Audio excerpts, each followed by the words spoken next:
ਅੱਜ ਦੀਆਂ ਖਬਰਾਂ ਵੱਲ ਚੱਲੀਏ ਤੇ ਕਹਿੰਦੇ ਵੀ ਸਾਡੇ ਕੋਲ ਸਪੈਸ਼ਲ ਕੰਪੀਟੈਂਸ ਜਿਹੜੀ ਆ ਇਕਨੋਮਿਕ ਤੇ ਫੋਰਨ ਅਫੇਅਰ ਦੇ ਮਾਮਲੇ ਦੇ ਵਿੱਚ ਹੈ ਨਹੀਂ। ਸਾਡਾ ਮਤਲਬ ਇਹ ਨਹੀਂ ਹੁੰਦਾ ਵੀ ਆਰਟੀਕਲ 3 ਦੇ ਮੁਤਾਬਕ ਜੋ ਕੌਂਸਟੀਟਿਊਸ਼ਨ ਦਾ ਆ ਉਹ ਤੁਸੀਂ ਕਿਸੇ ਵੀ ਕੰਟਰੀ ਦੇ ਉੱਤੇ ਜਿਹੜਾ ਪ੍ਰੈਜ਼ੀਡੈਂਟ ਆ ਉਹ ਟੈਰਿਫਸ ਲਾ ਦੇਵੇ। ਕਹਿੰਦੇ IEEPA does not authorize the president to impose the tariff. So ਉਹਦੇ ਸੰਬੰਧ ਦੇ ਵਿੱਚ ਅੱਜ ਇੱਕ ਬਹੁਤ ਵੱਡਾ ਡਿਸੀਜਨ ਆਇਆ ਹੈ। US ਦੀ ਸੁਪਰੀਮ ਕੋਰਟ ਨੇ ਡੋਨਲਡ ਟਰੰਪ ਹੋਣਾ ਦੇ ਅਗੇਂਸਟ ਜਿਹੜਾ ਡਿਸੀਜਨ ਦੇ ਦਿੱਤਾ ਹੈ ਕਿ ਗਲੋਬਲ ਟੈਰਿਫਸ ਜੋ ਲਾਏ ਗਏ ਆ ਉਹ ਗਲਤ ਹੈਗੇ ਆ। ਸੋ ਉਹ ਇਨਵੈਲਿਡ ਹੈਗੇ ਆ। ਸੁਪਰੀਮ ਕੋਰਟ ਨੇ 6 ਦੇ ਮੁਕਾਬਲੇ 3 ਦੇ ਨਾਲ ਅੱਜ ਸਵੇਰੇ ਹੁਣ ਤੋਂ ਕੁਝ ਮਿੰਟ ਪਹਿਲਾਂ ਇਹ ਡਿਸੀਜਨ ਦਿੱਤਾ ਹੈ ਕਿ international emergency economic powers act ਜੋ 1977 ਦਾ ਸਟੈਚੂ ਹੈਗਾ, ਜਿਹਦੇ ਮੁਤਾਬਕ ਪ੍ਰੈਜ਼ੀਡੈਂਟ ਕੋ ਅਥਾਰਟੀ ਆ to regulate or prohibit certain international transaction during a national emergency। National emergency ਦੇ ਮੁਤਾਬਕ ਜੇ ਕਦੇ ਹੋਇਆ ਹੋਵੇ ਵੀ ਮੰਨ ਲਓ ਲੜਾਈ ਲੱਗ ਗਈ ਜਾਂ ਕੁਝ ਹੋਰ ਫੇਰ ਕਰ ਸਕਦੇ ਆ, ਪਰ ਅਦਰਵਾਈਜ਼ ਪ੍ਰੈਜ਼ੀਡੈਂਟ ਨੂੰ ਟੈਰਿਫਸ ਲਾਉਣ ਦਾ ਕੋਈ ਹੱਕ ਨਹੀਂ ਹੈਗਾ। ਸੋ ਚੱਕ ਸ਼ੂਮਰ ਹੋਣਾ ਨੇ ਇਸ ਡਿਸੀਜਨ ਦਾ ਜਿਹੜਾ ਵੈਲਕਮ ਕੀਤਾ ਹੈ।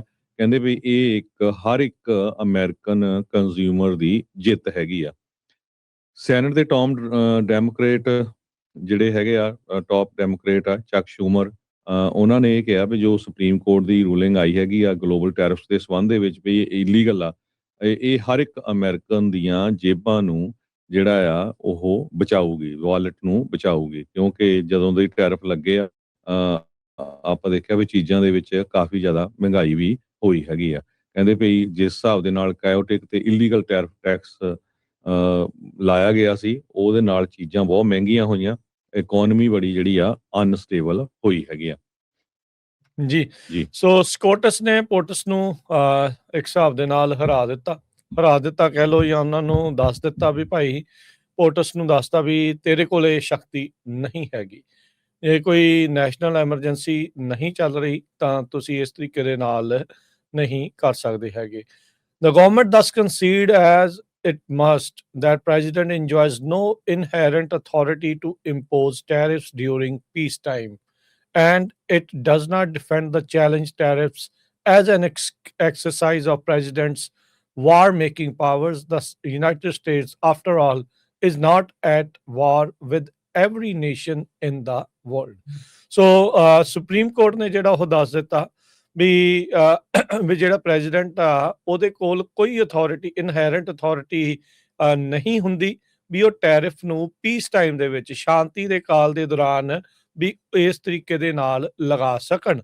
ਕਹਿੰਦੇ ਵੀ ਇਹ ਡਿਫੈਂਡ ਕਰਨਾ ਵੀ ਚੈਲੰਜ ਜਿਹੜਾ ਕਰਨਾ ਵੀ ਟੈਰਿਫ ਵੀ ਇਹ ਐਕਸਰਸਾਈਜ਼ ਹੈ ਪ੍ਰੈਜ਼ੀਡੈਂਟ ਦੀ ਵਾਰ ਮੇਕਿੰਗ ਪਾਵਰਸ ਨੂੰ ਜਿਹੜਾ ਉਹ ਲੈ ਕੇ। ਤੇ ਨਾਲ ਸੁਪਰੀਮ ਕੋਰਟ ਨੇ ਕਿਹਾ ਵੀ ਇਦਾਂ ਨਹੀਂ ਹੋ ਸਕਦਾ ਵੀ ਤੁਸੀਂ ਵਾਰ ਦੇ ਉੱਤੇ ਹੈਗੇ ਆ ਹਰ ਇੱਕ ਮੁਲਕ ਦੇ ਨਾਲ in this world.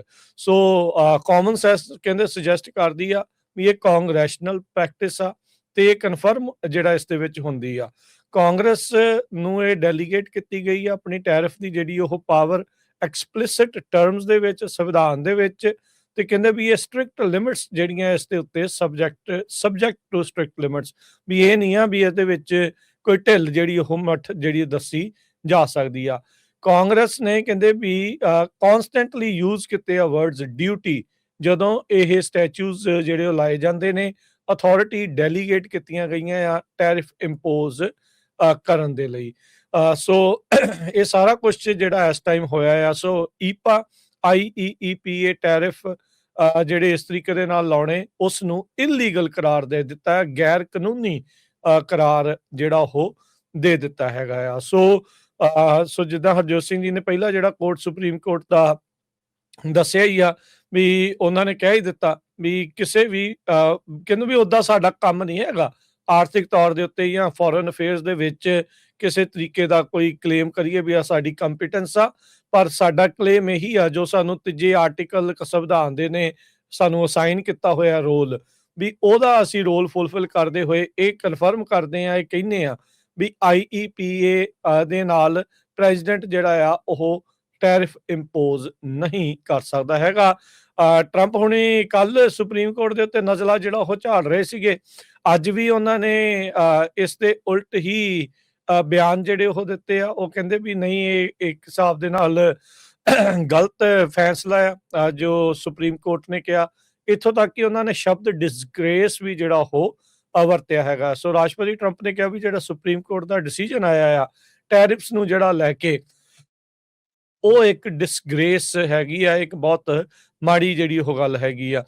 So 3 ਜਸਟਿਸਿਸ Clarence Thomas, Samuel ਅਲੀਟੋ ਤੇ ਬ੍ਰੈਟ ਕੈਵਨਾ, ਇਹਨਾਂ ਨੇ ਡਿਸੈਂਟ ਕੀਤਾ। ਜਿਹੜੇ 3 ਉਲਟ ਵੋਟ ਪਾਉਣ ਵਾਲੇ, ਉਲਟ ਤੋਂ ਭਾਵ ਵੀ ਜਿਹੜੇ ਕਹਿੰਦੇ ਸੀਗੇ ਵੀ ਪ੍ਰੈਜ਼ੀਡੈਂਟ ਦੇ ਕੋਲ ਪਾਵਰ ਹੈਗੀ ਆ, ਸ਼ਕਤੀ ਹੋਣੀ ਚਾਹੀਦੀ ਆ ਇਹ ਟੈਰਿਫ ਲਾਉਣ ਵਾਲੀ, ਉਹ 3 ਜਸਟਿਸ ਸੀਗੇ। ਬਾਕੀ 6 ਜਸਟਿਸਿਸ ਨੇ ਕਿਹਾ ਵੀ ਨਹੀਂ, ਇਹਦੇ ਵਿੱਚ ਜਿਹੜੇ ਆ ਤੁਸੀਂ ਨਹੀਂ ਲਗਾ ਸਕਦੇ ਹੈਗੇ। ਸੋ ਜਿਹੜੇ ਰਾਸ਼ਟਰਪਤੀ ਟਰੰਪ ਹੁਣਾਂ ਦੇ ਦੁਆਰਾ ਲਗਾਏ ਗਏ ਜਸਟਿਸਿਸ ਦੇ ਵਿੱਚੋਂ ਜਿਹੜੀ ਐਮੀ ਕੋਨੀ ਬੈਰਟ, ਉਹਨਾਂ ਨੇ ਵੀ ਤੇ ਜਿਹੜੇ ਬਾਕੀਆਂ ਨੇ ਵੀ ਇਸ ਦੇ ਹੱਕ ਦੇ ਵਿੱਚ ਵੋਟ ਪਾਈ ਆ ਵੀ ਰਾਸ਼ਟਰਪਤੀ ਦੇ ਕੋਲ ਟੈਰਿਫ ਲਾਉਣ ਦੀ ਸ਼ਕਤੀ ਨਹੀਂ ਹੈਗੀ। ਹੁਣ ਹਰਜੋਤ ਸਿੰਘ ਜੀ, ਬਹੁਤ ਸਾਰੇ ਜਿਹੜੇ ਮੁਲਕ ਉਹ ਵੇਟ ਕਰ ਰਹੇ ਆ, ਉਹ ਦੇਖ ਰਹੇ ਹੋਣਗੇ ਵੀ ਅੱਛਾ ਹੁਣ ਜੇ ਟੈਰਿਫ ਲਾ ਨਹੀਂ ਸਕਦੇ ਤੇ ਅਸੀਂ ਜਿਹੜਾ ਇਸ ਦੇ ਵਿੱਚ ਕੀ ਜਿਹੜਾ ਕਰਨਾ ਆ। ਭਾਰਤ ਵੀ ਇਸ ਨੂੰ ਬੜੇ ਕਲੋਜ਼ਲੀ ਵਾਚ ਕਰ ਰਿਹਾ ਹੋਊਗਾ, ਹੋਰ ਮੁਲਕ ਵੀ ਜਿਹੜੇ ਉਹ ਵਾਚ ਕਰ ਰਹੇ ਹੋਣਗੇ।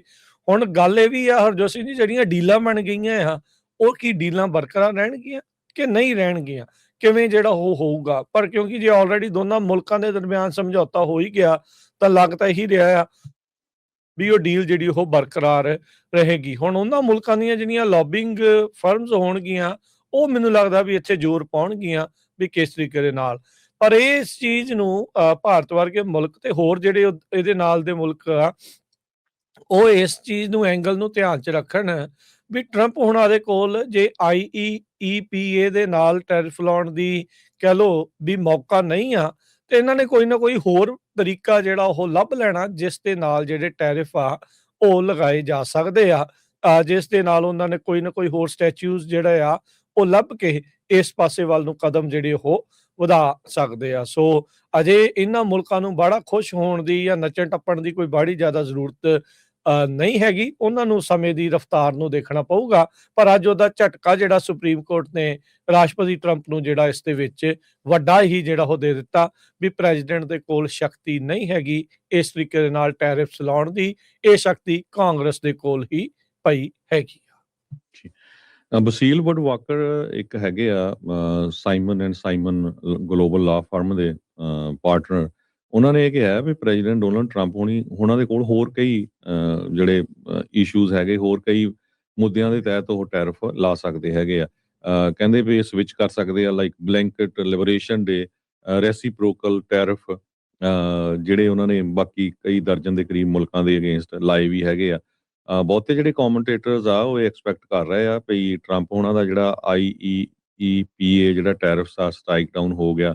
ਇਹ ਪਹਿਲਾਂ ਵੀ ਸੋਚ ਰਹੇ ਸੀ ਵੀ ਸਟ੍ਰਾਈਕ ਡਾਊਨ ਹੋਊਗਾ, ਪਰ ਪ੍ਰੈਜ਼ੀਡੈਂਟ ਟਰੰਪ ਉਹਨਾਂ ਨੇ ਕਲੀਅਰ ਕੀਤਾ ਵੀ ਉਹ ਆਪਣਾ ਇੰਟਰਨੈਸ਼ਨਲ ਟ੍ਰੇਡ ਪਾਲਿਸੀ ਵਾਲਾ ਜਿਹੜਾ ਮੁੱਦਾ ਆ ਉਹਨੂੰ ਜਿਹੜਾ ਇੱਕ ਤਰ੍ਹਾਂ ਨਾਲ ਅਵੰਡਨ ਜਾਂ ਖਤਮ ਕਰਨ ਨਹੀਂ ਜਾ ਰਹੇ ਹੈਗੇ। ਅਸੀਂ ਕੋਈ ਨਾ ਕੋਈ ਹੋਰ ਤਰੀਕਾ ਲੱਭਾਂਗੇ ਇਸ ਨੂੰ ਇੰਪਲੀਮੈਂਟ ਕਰਨ ਦਾ। US administration may pivot to other tariff regimes or trade barriers to replace the lost income, ਕਿਉਂਕਿ ਪੈਸੇ ਵੀ ਬਹੁਤ ਜ਼ਿਆਦਾ ਜਿਹੜੇ ਆ ਇਸ ਮਾਮਲੇ ਦੇ ਵਿੱਚ ਇਕੱਠੇ ਹੋਏ ਹੈਗੇ ਆ। ਤੇ ਇਹਦੇ ਨਾਲ ਅੱਜ ਜਿਹੜੀ ਸਟਾਕ ਮਾਰਕੀਟ ਆ ਇੱਕਦਮ ਫਿਰ ਉੱਪਰ ਜਾਣੀ ਜੋ ਆ ਉਹ ਸ਼ੁਰੂ ਹੋ ਗਈ ਆ, ਜਦੋਂ ਹੀ ਸੁਪਰੀਮ ਕੋਰਟ ਦਾ ਜਿਹੜਾ ਡਿਸੀਜਨ ਆ ਉਹ ਆਇਆ ਹੈਗਾ ਜੀ। ਕਹਿੰਦੇ ਵੀ 20 ਮਿੰਟ ਦੀ ਸੁਣਵਾਈ ਲਈ ਸੁਪਰੀਮ ਕੋਰਟ ਨੇ ਤੇ 21 ਪੇਜਾਂ ਦਾ ਜਿਹੜਾ ਡਿਸੀਜਨ ਆ ਉਹ ਡਿਲੀਵਰ ਕੀਤਾ। ਕਹਿੰਦੇ ਵੀ ਵੱਡਾ ਜਿਹੜਾ ਸਭ ਤੋਂ ਜਿਹੜਾ ਸ਼ੋਡਾਊਨ ਆ, ਜਿਹੜੇ ਚੀਫ ਜਸਟਿਸ ਜੌਨ ਰਾਬਰਟਸ ਜਿਹੜੇ ਕਿ ਕੋਰਟ ਨੂੰ ਕੰਟਰੋਲ ਕਰਦੇ ਆ ਤੇ ਪ੍ਰੈਜ਼ੀਡੈਂਟ ਟਰੰਪ ਦੇ ਦਰਮਿਆਨ ਜਿਹੜਾ ਉਹ ਦੇਖਣ ਨੂੰ ਮਿਲਿਆ। ਚੀਫ ਜਿਹੜੇ ਉਹਨਾਂ ਨੇ ਕਿਹਾ ਵੀ ਜਿਹੜੇ ਚੀਫ ਜਸਟਿਸ ਆ ਉਹਨਾਂ ਨੇ ਐਮਫਸਾਈਜ਼ ਕੀਤੀ ਇਸ ਨੇ ਜ਼ੋਰ ਪਾ ਕੇ ਜਿਹੜੀ ਗੱਲ ਨੂੰ ਆਖਿਆ we ruled in a certain way when President Biden was in and we are going to rule the same way here.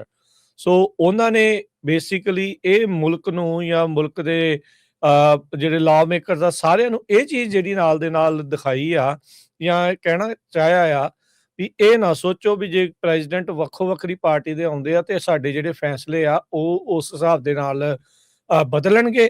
ਅਸੀਂ ਉਸੇ ਤਰੀਕੇ ਦੇ ਨਾਲ ਹੀ ਸੇਮ ਉਸੇ ਹੀ ਸੰਦਰਭ ਦੇ ਵਿੱਚ ਹੀ ਫੈਸਲੇ ਜਿਹੜੇ ਉਹ ਤੁਹਾਨੂੰ ਸੁਣਾਵਾਂਗੇ।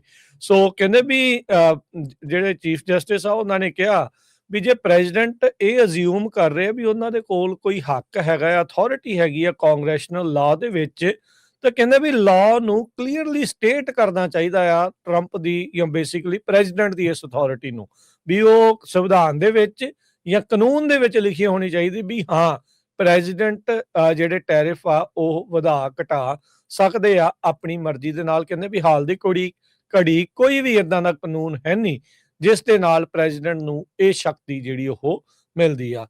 ਰਾਸ਼ਟਰਪਤੀ ਟਰੰਪ ਹੁਣਾਂ ਦੀ ਗੇਮ ਹੀ ਪੂਰੀ ਮੁਲਕਾਂ ਦੇ ਉੱਤੇ ਦਬਾਅ ਪਾਉਣ ਦੀ ਇਹਨਾਂ ਟੈਰਿਫ ਦੇ ਜ਼ਰੀਏ ਜਿਹੜੀ ਉਹ ਬਣੀ ਪਈ ਸੀ, ਪਰ ਅੱਜ ਪੈਰਾਂ ਹੇਠੋਂ ਜ਼ਮੀਨ ਜਿਹੜੀ ਆ ਸੁਪਰੀਮ ਕੋਰਟ ਨੇ ਟਰੰਪ ਹੁਣਾਂ ਦੇ ਜਿਹੜੀ ਉਹ ਕੱਢ ਦਿੱਤੀ ਆ। ਇਸ ਦਾ ਅਸਰ ਜਿਹੜਾ ਹਰਜੋਤ ਸਿੰਘ ਜੀ ਇਕੋਨਮੀ ਨੂੰ ਲੈ ਕੇ ਕਿੱਦਾਂ ਦਾ ਜਿਹੜਾ ਪਊਗਾ ਉਹ ਆਉਣ ਵਾਲਾ ਜਿਹੜਾ ਉਹ ਸਮਾਂ ਦੱਸੇਗਾ। ਮਹਿੰਗਾਈ ਨੂੰ ਕੀ ਠੱਲ ਪਾ ਦਊਗੀ ਸੁਪਰੀਮ ਕੋਰਟ ਦਾ ਇਹ ਫੈਸਲਾ, ਇਹ ਦੇਖਣ ਵਾਲੀ ਗੱਲ ਆ। ਪਰ ਅੱਜ ਤੱਕ ਦੇਖਿਆ ਨਹੀਂ ਵੀ ਕੰਪਨੀਆਂ ਨੇ ਵਧਾਏ ਹੋਏ ਆਪਣੇ ਪ੍ਰਾਈਸ ਆ ਉਹ ਕਦੀ ਜਿਹੜੇ ਉਹ ਘਟਾਏ ਹੋਣ। ਬਹੁਤ ਹੀ ਘੱਟ ਜਿਹੜਾ ਉਹ ਘਟਾਉਂਦੇ 50% ਵਧਾ ਕੇ ਤਾਂ 10% ਘਟਾ ਦੇਣਗੇ, ਫਿਰ ਕਹਿਣਗੇ ਵੀ 10% ਆਫ ਜਿਹੜਾ ਉਹ ਚੱਲ ਰਿਹਾ ਆ। ਪਰ ਲੈਟਸ ਸੀ ਇਸ ਨੂੰ ਕਿੱਦਾਂ ਨੈਵੀਗੇਟ ਜਿਹੜੇ ਆ ਰਾਸ਼ਟਰਪਤੀ ਟਰੰਪ ਪ੍ਰਸ਼ਾਸਨ ਇਸ ਨੂੰ ਕਰ ਸਕਦਾ ਹੈ।